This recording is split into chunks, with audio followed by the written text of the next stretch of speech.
Hello and welcome to ReviewswithMowunmi. Trust in be reading good and healthy.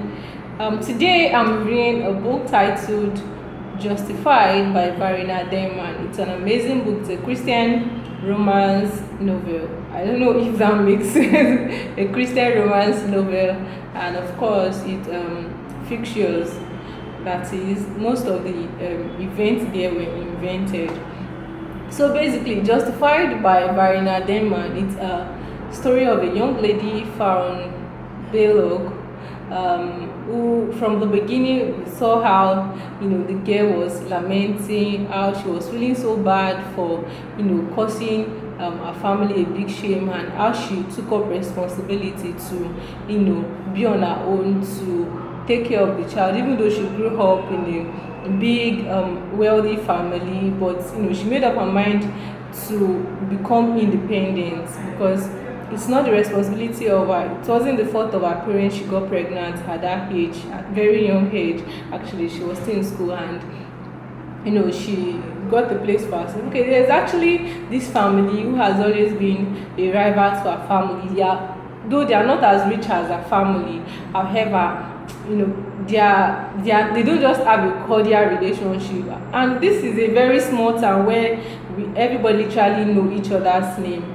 But it couldn't be helped, so she had to go see those people's place to stay with them for a while. And then during the time, they helped her with a place. She got her own place, and then the owner of the place said he was going to waive off her rent for the first 2 months if she's able to take care of the surroundings of the house. The name of the owner is Clad.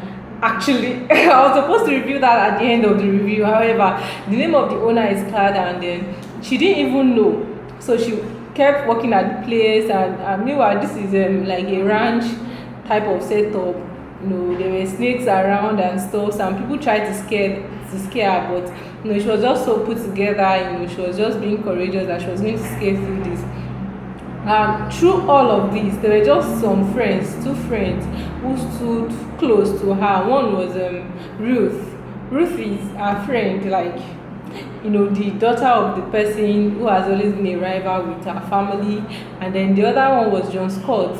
John Scott is Ruth's cousin. So they helped her through. And then the person that impregnated her, yes, that guy is an irresponsible guy.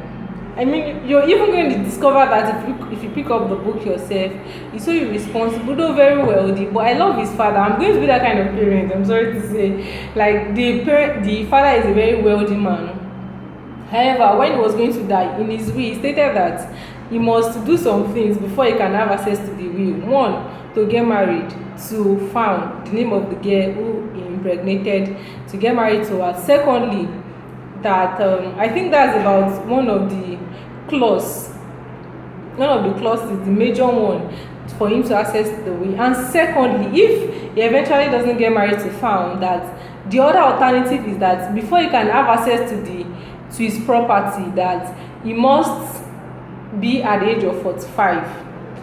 Now, before he can have access to the property, he must be 45. That's the only thing that can guarantee him access to it. It's either he get married to that lady or he is 45. So he had to wait. And he's so obsessively in love with Fawn. I mean, so irritating.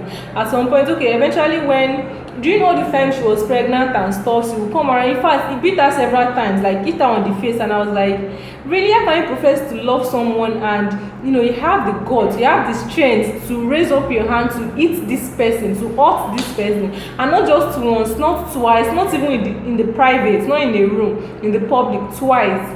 I mean, that's so ridiculous. And he just kept at it, kept doing that. And throughout the time she was pregnant, during the first 3 months, during the second 3 months, he was nowhere to be found. Then when she was 7 months, 8 months pregnant, he appeared, wanting her so badly. Of course, he wanted her so he can have access to the property, to his father's property. And then he wasn't getting. At some point, Fawn was going to give him a second chance, which she did. And then again, they went out for a game. They had a date in the public, and then something came up. He hit her again, and that was the last straw that broke the camel's back. She made up her mind not to have anything to do with him again.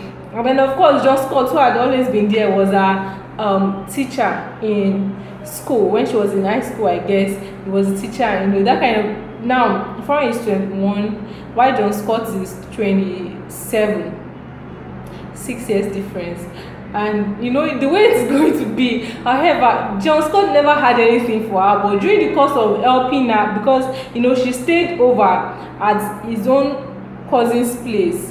She stayed over at his cousin's place during her first pregnancy time, and during that time he started knowing her. He had to help her to do some things, and when she moved over to her place, he was always going over to clear the grass around, to fix her window, do this, do that, and then he started noticing her, and then boom, you're correct, it's what you're thinking. He fell for her, and well, at the end of the day, she gave birth. She gave birth to a boy, and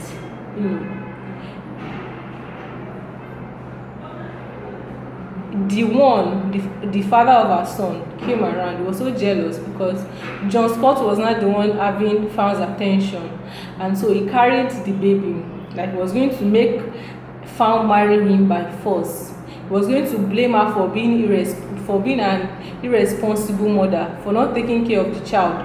So he was going to do that to make her marry him. So he carried the child. He was out driving so fast, and then he lost control and he had an accident. He broke his hand. He bruises all over his body, and then of course he couldn't have custody of the child. Who does that? Who will give an irresponsible man custody of a child, a male child? So and that was all. At the end of the day, Fawn got married to John Scott. I was so happy.